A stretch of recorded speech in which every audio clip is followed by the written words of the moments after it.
سب سے پہلے میں یہ سنوں گا کہ کیونکہ یہاں پر پورے ہفتے کے بعد آتے ہیں، یہیں آ کر ہم نے چیئر لگانی، یہ ساؤنڈ سسٹم آ کے سیٹ کرنا، یہ ویڈیوز وغیرہ اور یہ پروجیکٹر وغیرہ دوسرے لیڈیز کے لیے لگانا، یہ ہر روز کا لگانا اور بڑھانا ایک اتارنا کام ہے۔ کہ ساؤنڈ سسٹم میں تھوڑی بہت اوپر نیچے ہو جائے تو اس کے لیے آپ سے مدد خواہ ہیں۔ ہمارے ساتھی ماشاء اللہ بڑی محنت سے یہ خدمت کرتے ہیں، لیکن انسان کا اتنا ہی اختیار ہے جتنا اس کو دیا گیا ہے۔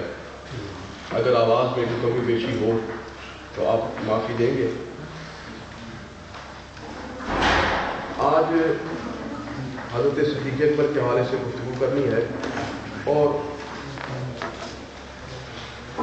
کیونکہ میں نے اپنی اس کلاس کا نام کلاس رکھا ہے، نہ اس کو کبھی درس کا نام دیا، نہ کبھی اس کو محفل کا نام دیا، نہ کبھی اس کو جلسے کا نام دیا۔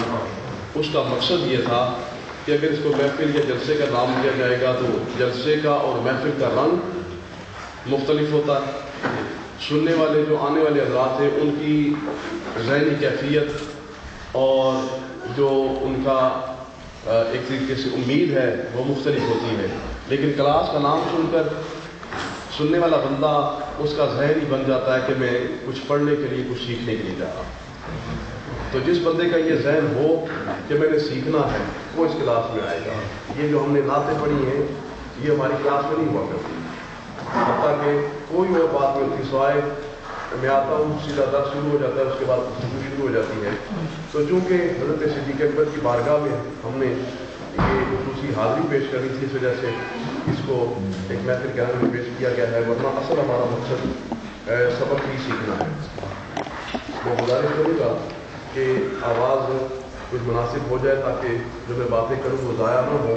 اوپر ہماری بہنیں جو ہیں وہ بھی اس وقت بڑی تعداد میں ماشاء اللہ تشریف لاتی ہیں، تو میں سمجھتا ہوں کہ اگر آواز ان کو نہ جا سکے پھر تو ان کا دن سارا ضائع ہوگا۔ اس لیے گزارش یہ ہے کہ جلد از جلد آواز کی کمی کو پورا کیا جائے۔ نبی پاک علیہ السلام کے جو یاران باوفا ہیں، آپ کے جو ساتھی ہیں، آپ کی جو مجلس میں بیٹھنے والے لوگ ہیں، ان کو ہم کہتے ہیں صحابی۔ سبحان اللہ، صحابی، صحابہ کرام۔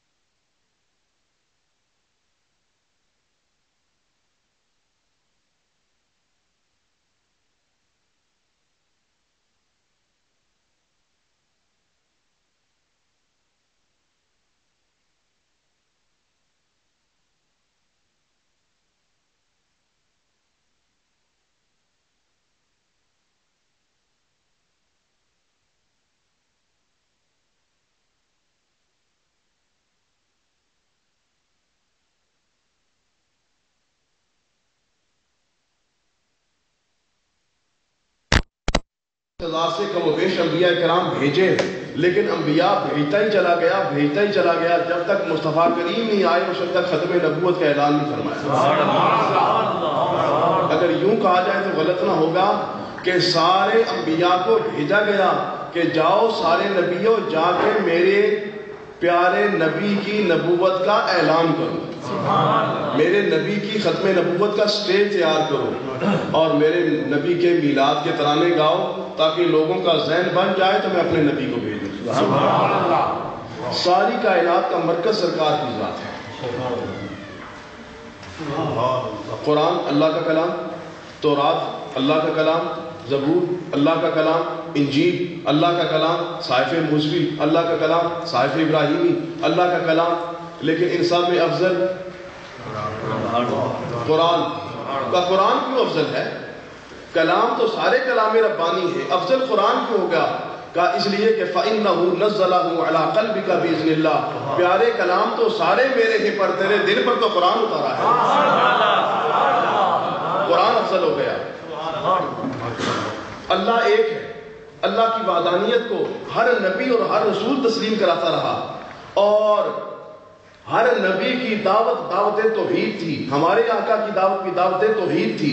جس نے پہلے انبیاء کی دعوت پر لبیک کہا وہ بھی مسلمان ہے، اور جس نے ہمارے آقا کی دعوت پر لبیک کہا وہ بھی مسلمان ہے۔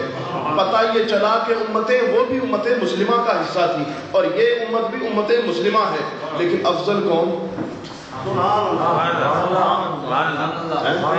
کنتم خیر امت، تم سب سے افضل امت ہو۔ وجہ کیا تم ان سے عبادت زیادہ کرتے ہو؟ کہا نہیں، یہ جو لیلۃ القدر ملی ہے، لیلۃ القدر کی جو افضلیت ہے، اس میں علماء کرام میں لکھتے ہیں کہ وجہ یہ ہوئی تھی کہ سرکار اس بارے میں پریشان ہوئے کہ مولا کریم تو نے پچھلی امتوں کو تو ہزار سال کی عمریں عطا فرمائی تھی، میری امت کو تو نے 60-70 سال کی عمر عطا فرمائی ہے۔ یہ علیحدہ بات ہے کہ ہم 60-70 سال کی عمر کے لیے بھی کام اتنا کرتے ہیں کہ جتنا قیامت کے لیے نہیں کرتے۔ جہاں پر ہم نے ہمیشہ رہنا ہے اس کی تیاری تو ہم اتنا نہیں کرتے، اس دنیا کی تیاری ہم خوب کرتے ہیں۔ 25 سال تو پہلے پڑھنے میں لگاتے ہو، کالجز یونیورسٹیز میں لگاتے ہو، پڑھتے پڑھاتے کیونکہ اچھا فیوچر، برائٹ فیوچر ہونا چاہیے، لیکن اس فیوچر کے بارے میں کبھی غور نہیں کیا۔ جب قبر میں جاؤ گے اکیلے ہوگے، اسی لیے نبی پاک علیہ الصلوۃ والسلام کی محبت کے درس دیتے ہیں کہ اس کملی والے نے قبر میں کام آنا ہے۔ آج اس سے محبت کرو سچی، تاکہ کل قبر بھی اچھی ہو۔ اور صرف محبت اس بات کا نام نہیں ہوگا کہ گھر سوتے ہوئے آپ سرکار کا نام لے لیں، اٹھتے ہوئے سرکار کا کلمہ پڑھ لیں۔ نبی پاک علیہ الصلوۃ والسلام کے مشن کے لیے کام کرنا، یہ سرکار علیہ الصلوۃ والسلام کے ساتھ محبت کا صحیح ثبوت ہوگا۔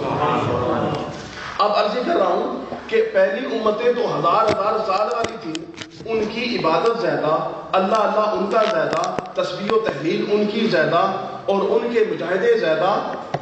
جب کام ان کا زیادہ تو افضل یہ کیسے؟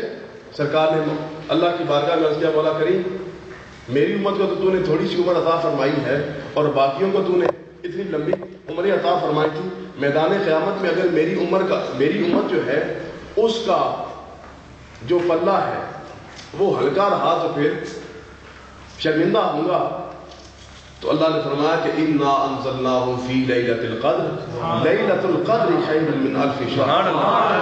پیارے جو دعا کرتا ہے ایک رات کو 1000 مہینوں سے افضل کر دیتے ہیں۔ جو اس ایک رات میں عبادت کر لے سابقہ امتوں سے آگے گزر جائے گا۔ اب لیلۃ القدر ملی ہے پر اپنی سیاہی کی وجہ سے اس میں کوئی عظمت نہیں آئی، اپنی سیاہی کی وجہ سے نہیں۔ بتاؤ اگر قرآن کے نزول کی وجہ سے ہی اس کو افضل کہو، صرف ایک ہی وجہ ہو، تو بتاؤ کہ باقی جو کتابیں ہیں وہ رمضان میں نازل نہیں ہوئی تھی؟ تمام کی تمام آسمانی کتابیں وہ زمین پر رمضان میں نازل ہوتی رہی۔ قرآن زمین پر رمضان کے اس رات میں نازل نہیں ہوا، قرآن مجید زمین پر تو 23 سالوں میں 23 ایئرز میں نازل ہوا ہے جی، 23 سالوں میں نازل ہوا ہے، ایک رات میں تو نازل نہیں ہوا زمین پر۔ باقی آسمانی کتابیں ایک ہی وقت میں، ایک ہی مقررہ وقت میں زمین پر رمضان میں نازل ہوئی، پر کوئی لیلۃ القدر ملی ہے؟ کوئی لیلۃ القدر نہیں ملی۔